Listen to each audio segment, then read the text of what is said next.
The diplomatic vessel Unity floated silently in space, its silver hull reflecting starlight from 1,000 distant suns. Inside, Ambassador Katie Morgan adjusted her formal uniform for the third time, checking her reflection in the polished metal wall. This was humanity's most important meeting yet with the Galactic Council. "Stop fidgeting," Colonel Jack Davis whispered, standing beside her. "You look fine." Katie nodded, taking a deep breath. The airlock hissed open, revealing the alien delegation. 3 beings glided forward, tall, slender creatures with blue-tinted skin and large, dark eyes that seemed to absorb light rather than reflect it. "Ambassador Morgan," the lead alien said, his voice melodic despite coming through the translator. "I am Zelthor, representing the Galactic Council. We welcome Earth to our community of peaceful worlds." Katie smiled and extended her hand, then quickly lowered it, remembering that these beings didn't shake hands. "Thank you, Ambassador Zelthor. We're honored to be here." They moved to the conference room, where holographic displays flickered to life, showing images of Earth from space. The aliens settled into specially designed chairs that accommodated their unique physiology, while the humans took their seats across the table. "Your world is quite beautiful," Zelthor observed, his long fingers tracing patterns in the air that activated different views of Earth. "Such diverse ecosystems. We've rarely seen a planet with so many different climate zones."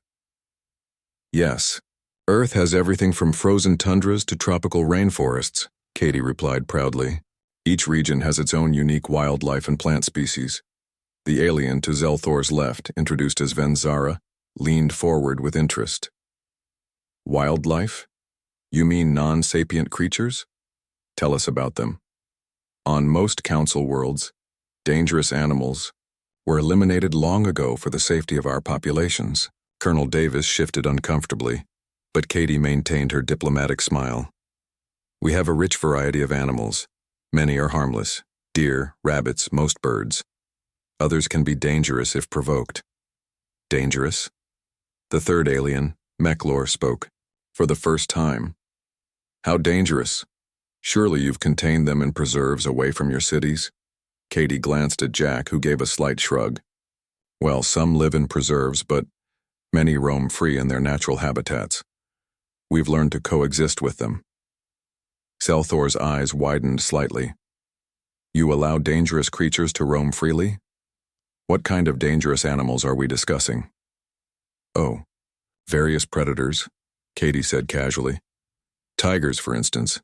They're large cats that can weigh over 600 pounds. Then there are bears. Some species can stand over 10 feet tall on their hind legs." The aliens exchanged worried glances. Venzara's skin seemed to pale slightly. "And these tigers and bears? They live near your settlements?" "Sometimes," Jack interjected. "We have safety protocols. Most dangerous encounters are rare." "Most?" Mechlor's voice rose slightly. "You mean these encounters do happen?" Katie rushed to reassure them. "Very rarely. Humans have learned to respect these animals' territories. We're quite good at avoiding conflicts." "I see," Zelthor said slowly. "And these are your most dangerous predators?" Katie hesitated. "Well, there are sharks in our oceans. Some species can grow over 20 feet long, and crocodiles in certain regions. Oh, and venomous snakes, of course." The aliens were visibly disturbed now. Venzara had pulled back from the table slightly. "Your oceans contain predators as well, and venomous creatures. How do your people survive?" "We're adaptable," Katie said with a smile. "Humans are quite resilient." Zelthor seemed to be processing this information with difficulty. "Surely these are the worst of your predators? The tigers, bears, and sharks?" Katie opened her mouth to agree, then paused. "Well, if we're talking about pure ferocity relative to size, there's the Wolverine." "Wolverine?" all 3 aliens said simultaneously. "Yes." Katie nodded. "They're actually much smaller than bears or tigers, usually only about 20 to 55 pounds. But they're incredibly fierce.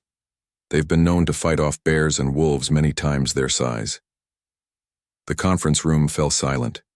The aliens stared at Katie as if she'd just announced that humans kept nuclear weapons as house pets.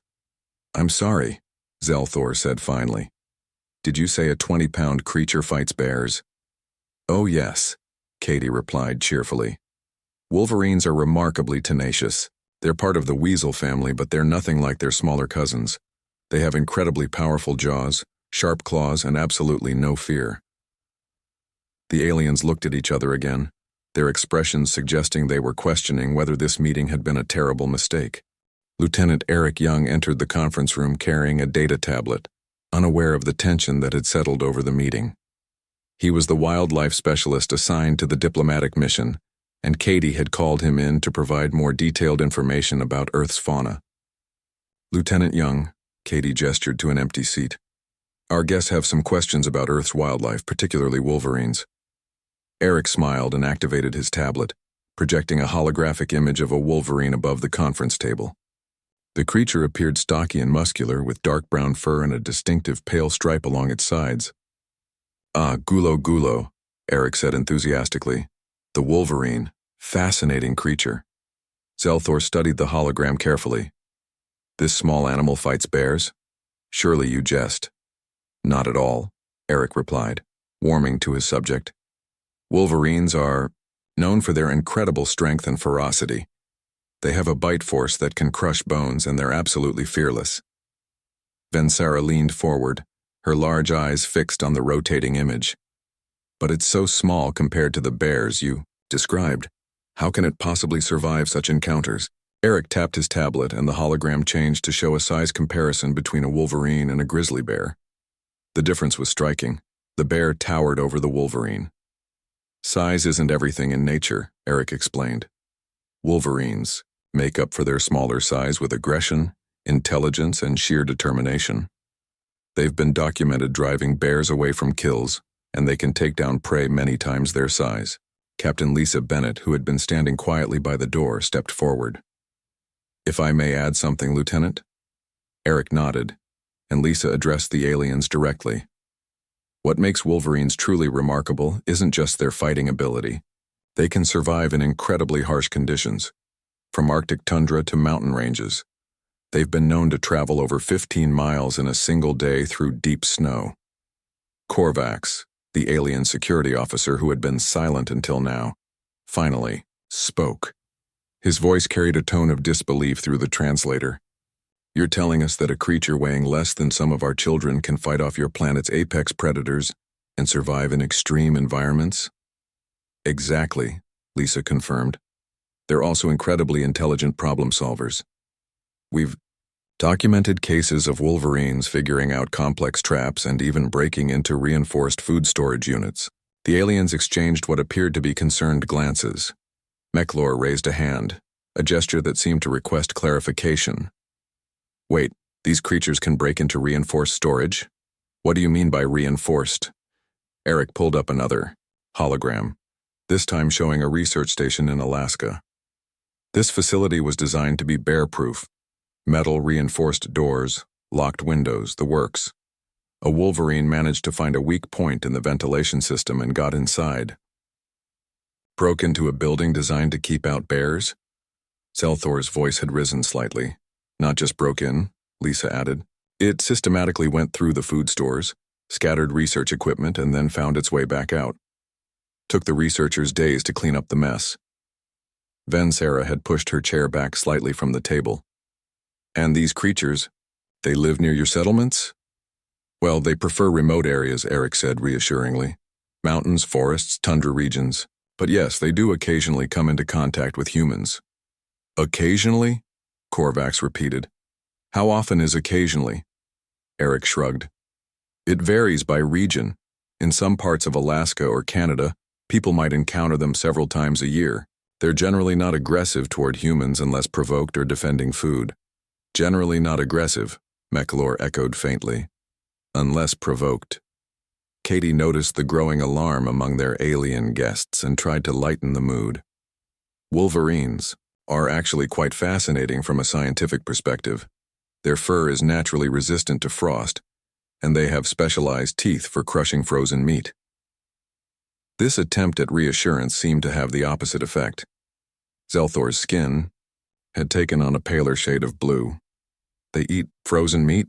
Oh yes, Eric said enthusiastically, missing the social cues. They're incredible scavengers. They can smell prey under 6 feet of snow and dig it out. They'll cache food for later and defend those caches aggressively against any threat, including grizzly bears and wolf packs. The conference room fell silent except for the soft hum of the ship's life support systems. The 3 alien diplomats sat motionless, staring at the holographic Wolverine that continued to rotate slowly above the table, its digital eyes seeming to glare defiantly at everyone present. Dr. Amy Miller walked into the conference room with a bright smile, completely unaware of the tense atmosphere.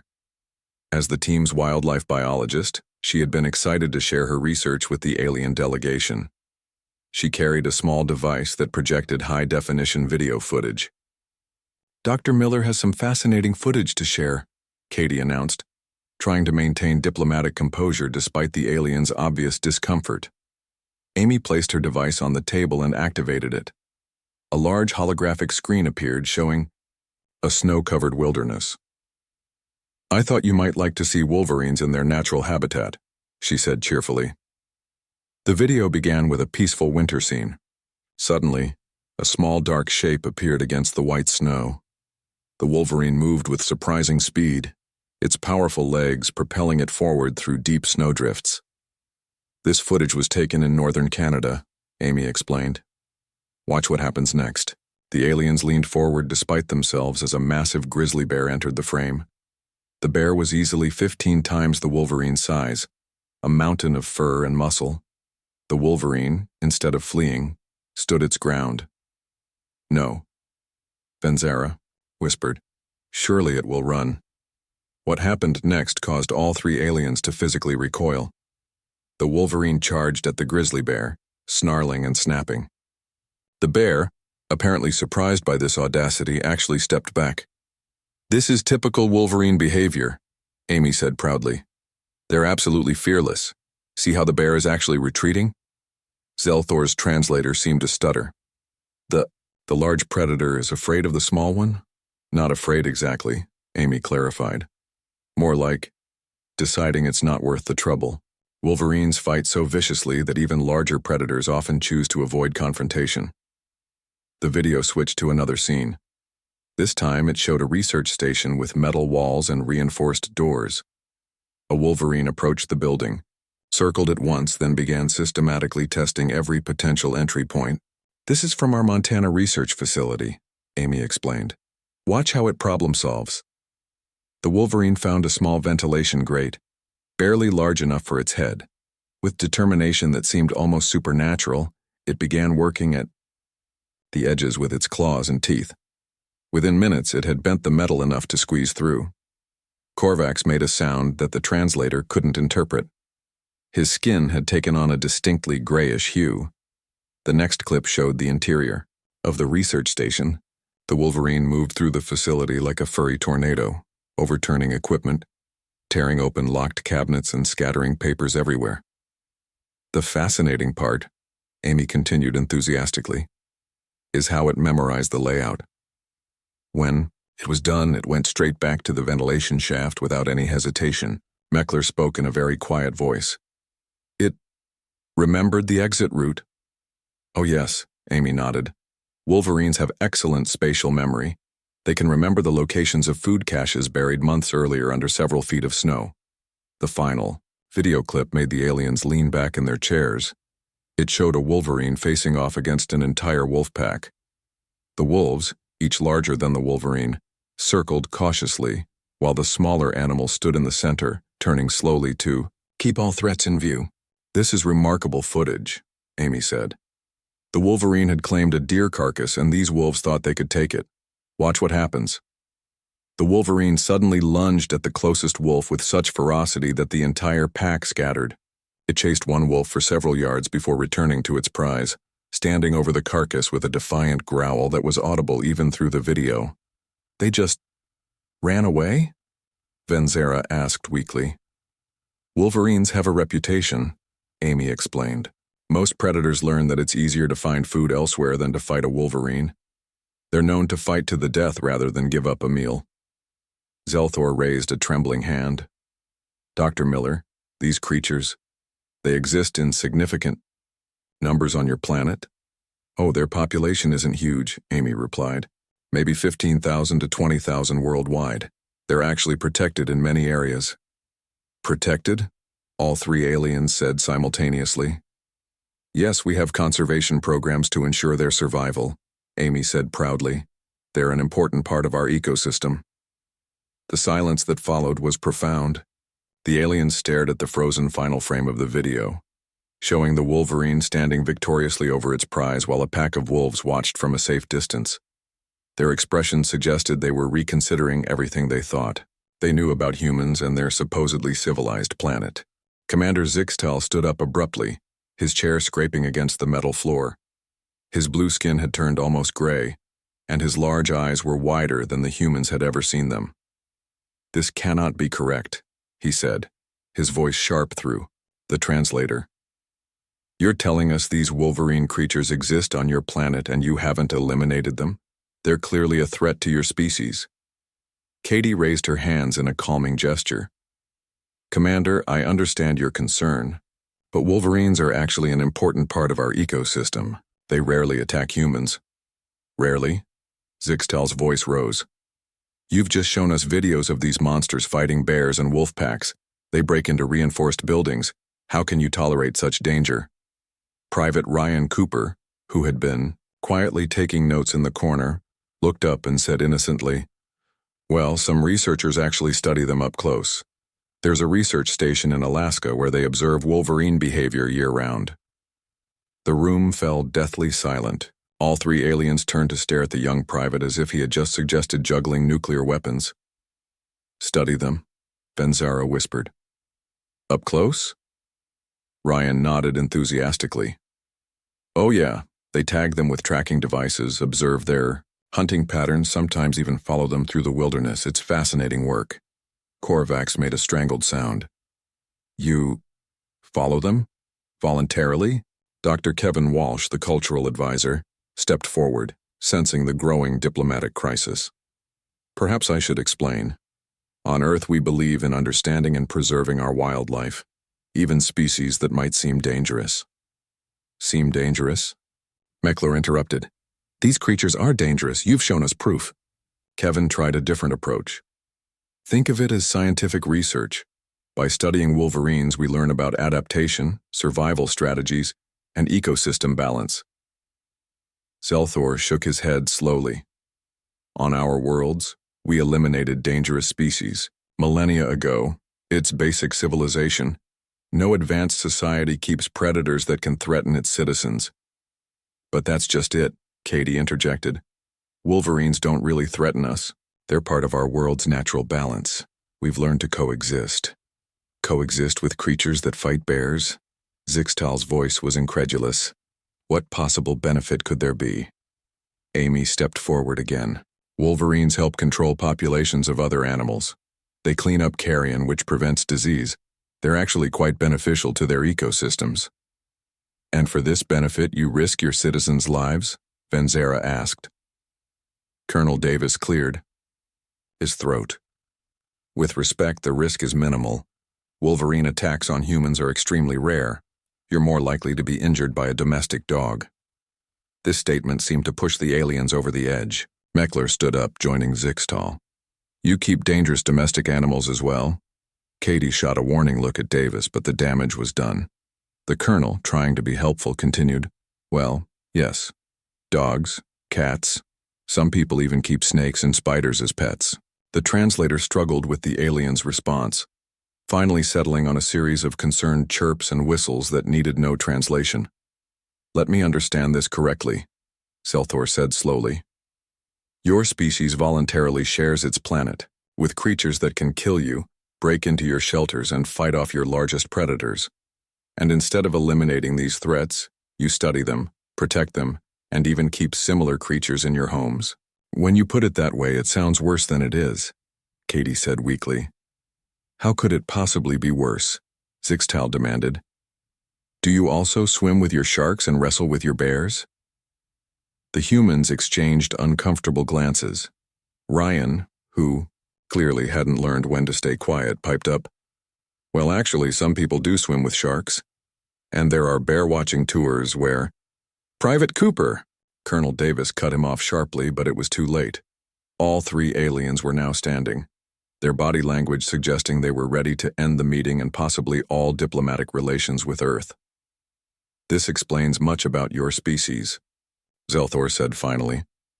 "We had wondered how a relatively young civilization achieved space travel so quickly. Now we understand. Your entire species is... The translator seemed to struggle for the right word before settling on insane. Katie opened her mouth to object, but looking at her team, Amy still holding her Wolverine videos, Ryan looking confused about what he'd said wrong, and Eric absently scrolling through more wildlife photos on his tablet, she realized that from the aliens' perspective they might have a point. Ambassador Katie Morgan took a deep breath, trying to salvage the rapidly deteriorating diplomatic situation. The three alien delegates were still standing, their postures tense and ready to leave. "Please," she said, gesturing to their chairs. "Let's discuss this calmly. I think there's been a misunderstanding about how we interact with wildlife on Earth." Zelthor hesitated, then slowly sat down. The other two followed his lead, though Korvax kept glancing at the door as if planning an escape route. "Ambassador Morgan," Zelthor said carefully, "we need to understand something. These Wolverines, you say they rarely attack humans. What exactly constitutes rarely in your measurement?" Sergeant Julia Martinez, who had been standing guard by the door, stepped forward. "If I may, Ambassador, I've served in wilderness regions for 15 years. I've encountered Wolverines maybe 3 times, and they've always avoided direct contact with humans." 3 times in 15 years, Benzara repeated. "And you consider this acceptable?" "Well, yes," Julia replied. "They generally stay away from people. They're more interested in finding food than confronting humans." Mechalor leaned forward. "But you admitted they can attack humans if provoked. What happens then?" Katie glanced at her team, weighing her response carefully. "Wolverine attacks on humans are extremely uncommon. When they do happen, it's usually because the animal feels threatened or cornered. And the result of such attacks?" Zixtal pressed. "Injuries can be serious," Colonel Davis admitted, "but fatalities are almost unheard of. We have medical treatments, and people who work in Wolverine territory are trained in wildlife safety." The aliens exchanged looks that clearly communicated their disbelief. Zelthor raised a hand. "Let us approach this differently. If Wolverines are, as you say, rarely a threat to humans, what creatures on your planet do you consider truly dangerous?" The humans shifted uncomfortably. Katie tried to frame her response diplomatically. "Well, there are some animals that pose more frequent risks, such as," Korvax prompted. Captain Frank Rodriguez, who had joined the meeting late, chose this moment to speak up. "Honestly, mosquitoes kill more humans than any other animal. They spread diseases like malaria." The aliens blinked in confusion. "Tiny insects are your greatest threat?" Benzara asked. "By death count, yes," Frank continued. "Then there are venomous snakes, crocodiles in certain regions, and of course hippos are extremely dangerous in Africa." "Hippos?" Zelthor looked lost. "Large, semi-aquatic mammals," Eric explained. "They look harmless, but they're highly territorial. And aggressive. They kill hundreds of people annually." Zixtal stood up again. "So you're telling us that on your planet you have bears that can be fought off by small wolverines, wolverines that can break into buildings, insects that kill more than predators, and dangerous mammals that live in your water sources? Don't forget the box jellyfish," Ryan added helpfully. "Those are pretty deadly too." Katie shot him a look that could have melted steel. "Private Cooper, perhaps you could check on the refreshments." As Ryan left the room, Amy tried to explain. "Every ecosystem has its dangers. We've learned to respect these animals and take precautions." "But why not simply eliminate the threats?" Mechlor asked. "Why maintain such risks?" "Because," Katie said firmly, Every species plays a role in our ecosystem. Remove one and the whole system becomes unbalanced. Besides, these animals were here long before us. Earth is their home too. Korvax made a sound of frustration. You speak as if these creatures have rights equal to your own species. In a way, they do, Kevin Walsh said. We have laws protecting endangered species, preserving habitats. Wait, Zelthor interrupted. You have laws that protect dangerous animals? Laws that prioritize animal welfare over human safety? Frank, not reading the room, added, Oh, it gets better. Some people protest if we try to remove problem animals from populated areas. There was this mountain lion near a school last year. Captain Rodriguez, Katie snapped. That's enough. But the damage was done. The three aliens were looking at each other with expressions that suggested they were silently debating whether to quarantine Earth from the rest of the galaxy. A mountain lion, Venzera said faintly. Near your offspring's learning center. And there was protest about removing it? The uncomfortable silence that followed was broken only by the soft hum of the ship's systems and what sounded suspiciously like Korvax muttering calculations about minimum safe distances from Earth. Major Greg Thompson entered the conference room, unaware he was walking into a diplomatic crisis. He carried a thick folder of reports about human colonization efforts on Mars and other planetary bodies. Katie had originally planned to present these as evidence of human advancement. Major Thompson, Katie said, her voice strained. Perhaps you could explain to our guests about human adaptability? Greg nodded, setting down his folder. Of course, humans have successfully established outposts in some of the most hostile environments imaginable. The Antarctic, the deep ocean, even space itself. Zelthor's attention shifted slightly. You build settlements in hostile environments? By choice? Absolutely, Greg said proudly. We see challenges as opportunities. Our species has always pushed boundaries. Even on your own planet, with all these dangerous creatures, you seek out more danger? Venzera asked incredulously. Greg smiled. Well, when you put it that way, I suppose we do. But that's how we've survived and thrived. By facing challenges head-on. Dr. Helen Parker, the team's anthropologist, had been listening quietly. She stepped forward now. If I may add something? Human evolution has been shaped by adversity. We didn't become the dominant species by hiding from danger. Dominant species? Korvax scoffed. You share your world with creatures that break into your shelters? Helen nodded thoughtfully. True. But that's precisely why we've developed intelligence, tools, and technology.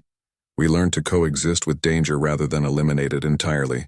Our ancestors, Greg continued, lived alongside saber-toothed cats, giant bears, and other megafauna. We didn't just survive, we learned from them. The aliens looked at each other in confusion. Meklor spoke slowly. You're saying that living with danger made you better? Exactly, Helen replied. Every threat taught us something new, how to build better shelters, how to work together, how to innovate. Wolverines, bears, sharks, they've all contributed to making humans more resilient. Zixtal shook his head. On our worlds, intelligence evolved in safe environments. We eliminated threats to focus on advancement. And that's a valid path, Katie said diplomatically. But humans took a different route. We grew stronger because of our challenges, not in spite of them. Major Thompson pulled out a holographic display showing human settlements across the solar system. Look at what we've achieved. Mars colonies, asteroid mining operations, deep space exploration. We approach space the same way we approach Wolverines, with respect, caution, and determination. Zelthor studied the display. You see space exploration as similar to dealing with your Wolverines? In a way, yes, Greg nodded. Space is hostile, unpredictable, dangerous. But instead of waiting until it's safe, we go anyway. We prepare, we adapt, we overcome. That's insane, Venzera said flatly. Or brave, Helen countered. Depending on your perspective. Katie saw an opportunity. Think about it. When your species encounters a dangerous alien environment, what do? We send probes, Korvax answered. We study from a safe distance. We only proceed when all threats are neutralized. And how long does that take? Greg asked. Centuries sometimes, Zelthor admitted. We can't wait centuries, Greg said. Humans have short lifespans. We have to act within our lifetime, so we take calculated risks. Amy jumped in. It's like how we study wolverines. We don't wait until they're completely safe. We observe them in their natural state, learning and adapting as we go. The aliens were quiet for a long moment. Finally, Zelthor spoke. You're telling us that your entire approach to the universe, exploration, science, advancement, is modeled after your willingness to coexist with deadly creatures? Not just coexist, Helen said. To learn from them. Every dangerous animal on Earth has taught us something valuable. Wolverines taught us about tenacity. Sharks taught us about efficiency. Even mosquitoes drove us to develop medical science. Vinsara leaned back in her chair. So when you look at the dangers of space, we see opportunities, Katie finished. Just like we see opportunity in understanding wolverines rather than fearing them. The room fell silent as the aliens processed this fundamentally different worldview. Their expressions had shifted from horror to something more complex, a mixture of disbelief, concern, and perhaps the tiniest hint of reluctant respect. You truly believe that danger makes you stronger? Meklor asked finally. All the humans in the room nodded simultaneously. Well, Zelthor said slowly, that explains why you achieved space travel so quickly, though I'm not certain whether to be impressed or terrified.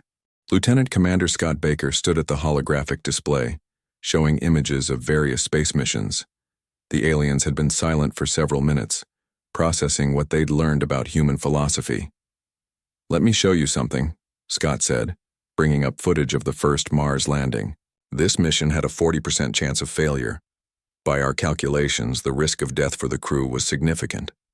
And you proceeded anyway? Korvax asked, his voice a mixture of disbelief and curiosity. We did, Scott confirmed. Just like our ancestors who crossed oceans in wooden ships not knowing what they'd find. Zelthor leaned forward. But surely you see the difference. Space is predictably dangerous.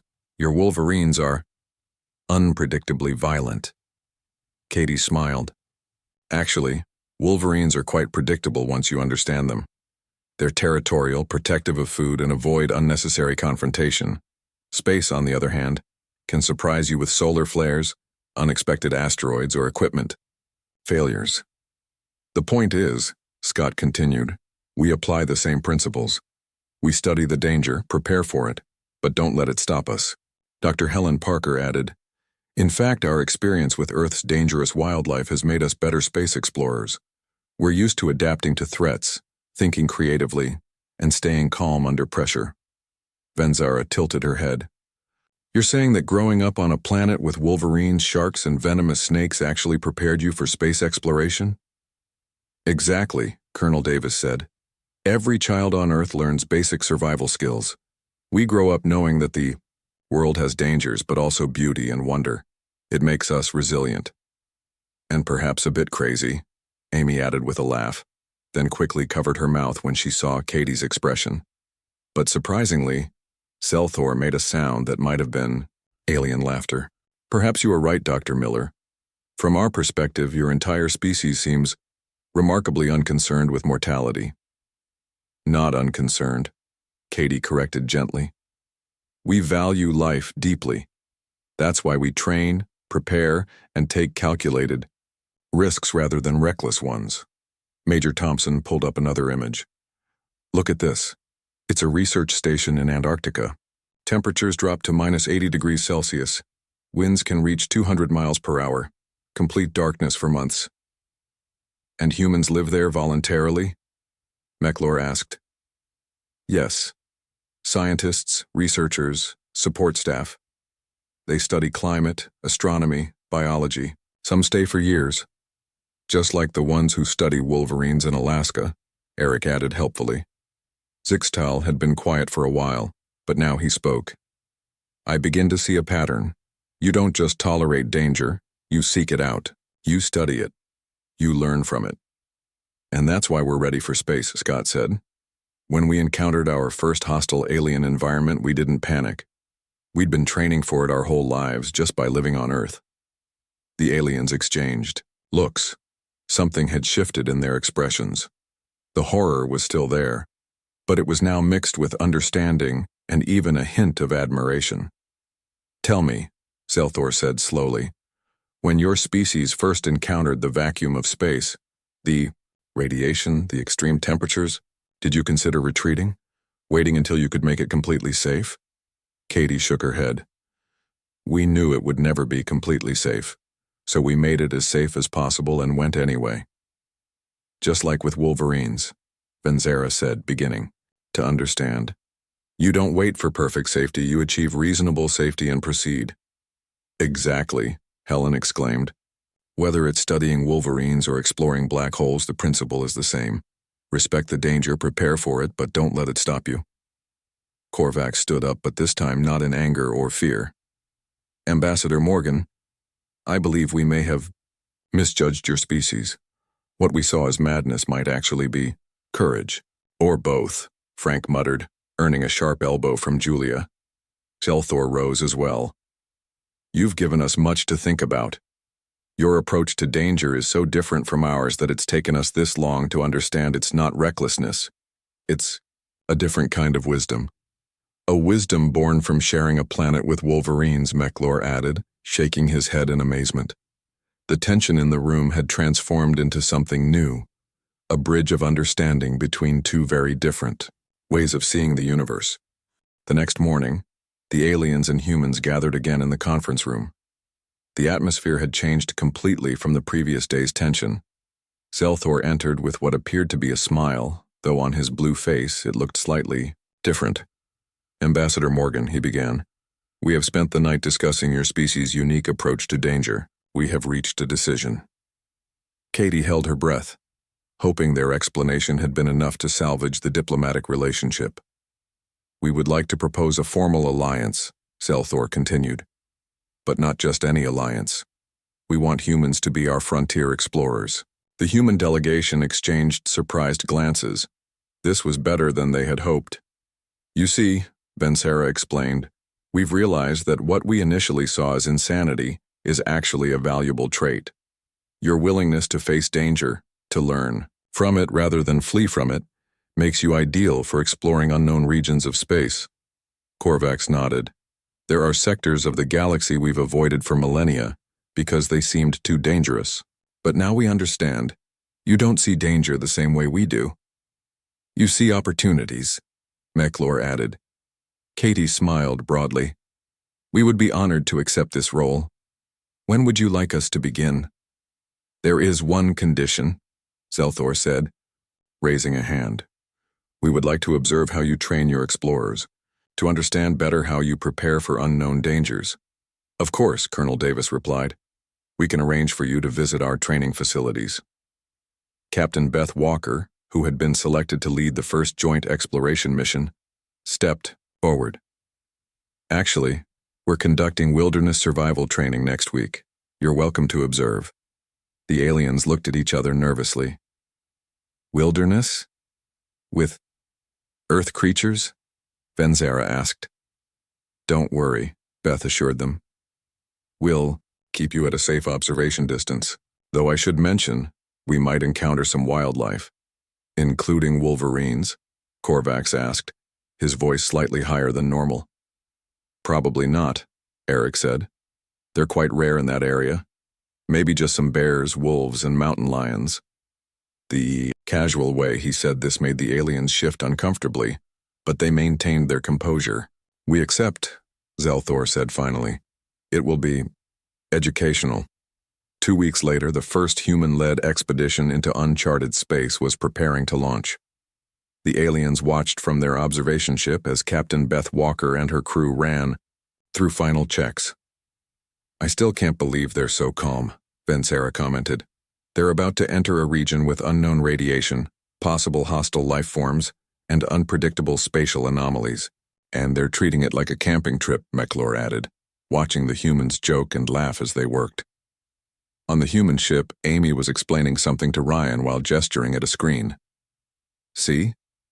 The radiation patterns are similar to what we see in the Van Allen belts, nothing we haven't dealt with before.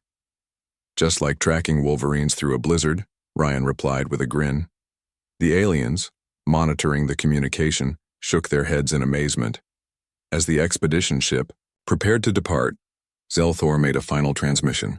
"Captain Walker, are you certain you're prepared for this mission?" Beth's response was cheerful. "As prepared as we can be. Remember what we learned from Wolverines. Stay alert, respect the unknown, but don't let fear stop you." The ship engaged its engines and moved toward the unexplored sector. The aliens watched in a mixture of admiration and lingering disbelief. "Should we update Earth's profile in the galactic database?" Korvax asked. Zelthor nodded. "Yes. Add a note. Inhabitants. Consider Wolverines a minor inconvenience. Approach with caution. Recruit for dangerous missions." Later, as reports came back from the expedition's successful first contact with a previously unknown species, the aliens had to admit that humans' unusual relationship with danger had proven invaluable. "To think," Venzera mused, "all of this because they chose to coexist with creatures that can fight bears." "Perhaps," Zelthor replied thoughtfully, "we should study these Wolverines ourselves. From a very safe distance, of course." The other aliens quickly agreed. From a very, very safe distance. And so began a new era of galactic exploration, led by a species that had learned courage from living alongside Earth's most fearless creatures. The universe would never be the same.